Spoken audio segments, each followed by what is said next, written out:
Have you ever watched a trailer and feel like it's hiding something? Not in a cheap way, but like under the surface, something deeper is going on. That's what Predator Badlands feels like. The movie's not out yet, but from everything we've seen, everything we haven't seen, this could be the biggest shift the franchise has pulled in years. And that's not hype, that's just looking at the pieces and seeing how far it might go. Because for the first time in the entire Predator franchise, we're not following humans. We're not in the jungle, we're not watching a squad of guys with oversized guns slowly get picked off. This time, we're with the Predator from the start, from his perspective, which instantly changes everything. Let's start with what we do now. The film is directed by Dan Trachtenberg, the same guy who made Prey, the movie that basically pulled the franchise out of a coma. And what Prey did right, Badlands seems to be building on. Prey stripped away the tech. It just focused on a grounded story with a real emotional core. And from the teaser clips and leaks floating around, Badlands is going to do the same. But this time, the emotion is coming from the other side. The protagonist is a young predator, smaller, quieter,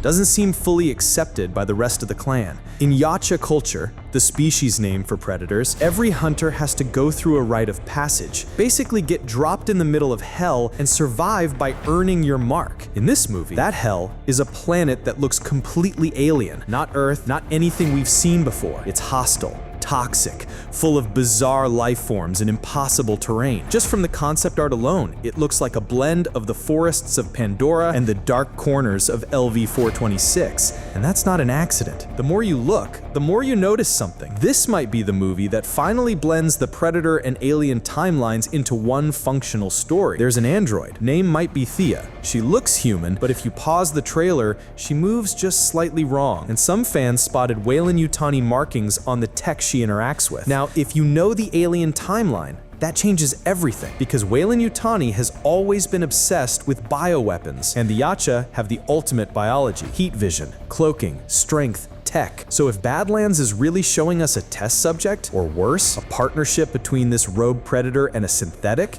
that's not just new, that's dangerous. And look, this isn't a movie about friendship. This isn't Dec and Thea going on a buddy road trip. From what's been teased, this is more like survival through mutual tolerance. They don't speak the same language, they're not on the same mission, they might not even trust each other, but they need each other, because whatever's on that planet, it's worse than both of them. This part's still speculation, but a few of the early leaks mention something about the planet being engineered, not natural. There are structures in the distance, heat signatures, patterns that look mathematical. That's got fans thinking maybe this isn't a jungle hunt. Maybe it's a controlled ecosystem, like a proving ground or containment zone. And if that's true, then this isn't just Dec's rite of passage. It's a test for something bigger. Maybe Weyland-Yutani is studying how they evolved under pressure. Maybe they're trying to replicate them, or control them, or worse, use them as a weapon platform, same way they did with xenomorphs. And that brings up the biggest theory people are throwing around right now, that Thea isn't just observing Dec, she's measuring him. Some fans think Dec was left there as punishment, others think he volunteered or got manipulated. But either way, he's not just fighting monsters, he's fighting his own legacy. The visual language says it all. Scratched armor, unsteady posture, he's figuring it out as he goes. He doesn't start this story as a predator, he becomes one. And the film seems like it's about that evolution. You're not watching a war, you're witnessing something ancient, a ritual, a reckoning. There's also this rumor that another Yautja appears later in the story, older, fully armored, maybe sent to hunt Dec, maybe to judge him. That would track with the clan code. Only the worthy survive, and if you fail the trial, you get erased. Not just physically, from memory. And if that's the tension, then we're not watching a hero rise, we're watching him escape oblivion. And then there's Thea. The more I think about her,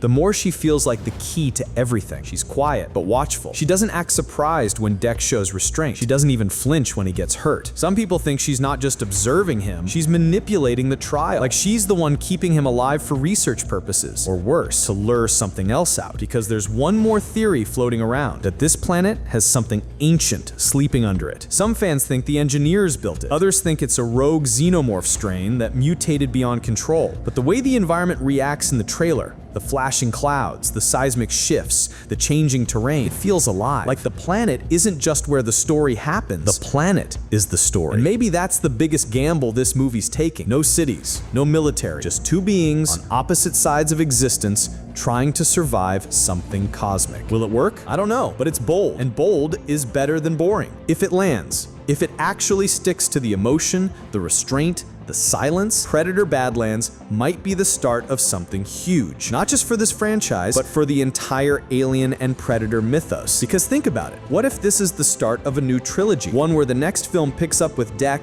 years later, battle-scarred, fully recognized by his clan, only to return to the planet because whatever was down there didn't die. It just waited, and now it's awake. That's where this could go. And if it does, we're not just getting another action flick. We're getting the first chapter in a new sci-fi mythology.